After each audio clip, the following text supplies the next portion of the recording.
With over 100 years of history, the TT is one of the best-loved events on the motorcycling calendar. Arguably, the TT is perhaps one of the most famous road races on the world, and there probably isn't another event which has influenced motorcycle development and the industry in quite the way the TT has.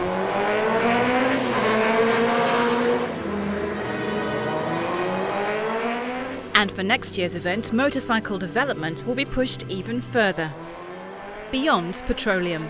If you look at the history of the TT races, right from its earliest days in 1907, it's all about innovation and the development of motorcycles. And therefore, whereas we've seen that innovation and development of motorcycles from the very earliest petrol-driven engines, we're now moving into a new era, and we recognise the potential of eco-TT, the potential of using different source of energy to drive motorcycles.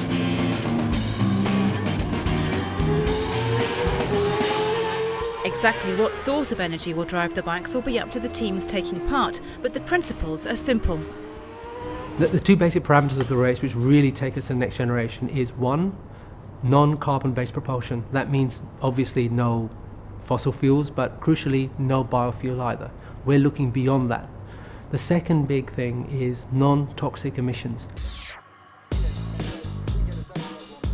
So far, there's been interest from over 40 potential teams around the world. One of those teams is Kingston University in London, where the motorcycle engineering course usually focuses on racing teams for petrol-driven motorcycles. We also get involved in a number of projects related to electric vehicles and hybrid vehicles, and this was just the perfect fit, bringing the new technologies and the racing together for the students. We know we need to have a running bike by January, so we're realistic about it. We will be taking an existing bike and using the main running components of that, but just removing the internal combustion engine, replacing that with the new engine that fulfills the rules of the TTXGP. It's likely that Kingston's design solution will feature a silent engine, something that's difficult to imagine in the very loud world of TT racing. But Brandon and his students have a solution: a noise-generating system. People come to watch a motorsport or a racing event because they like the noise of the vehicle. And if all they're hearing is tyre roar across the tarmac and no engine, it can be a bit deflating, in my view.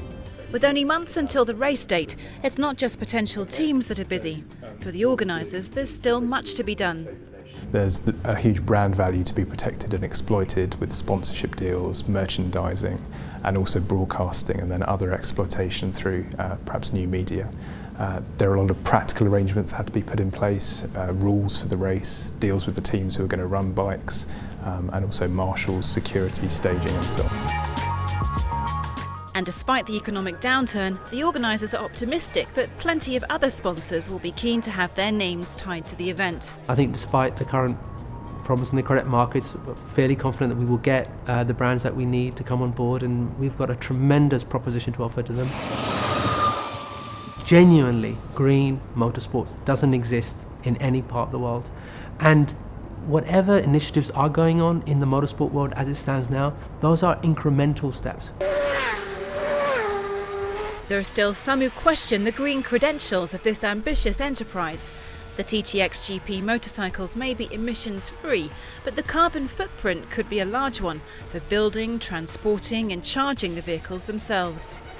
What we're trying with the TTXGP is to start at the vehicle end, because that is really the fastest thing that we can change. It takes years to put a power station up. It takes tens of years to put a distribution system up, but TTXGP, we believe you'll see the vehicles that are racing next year, they could be productized within 2 to 3 years. In other words, it's a meaningful step change in a meaningful time. And we take it, and step by step, we grow, we expand the story.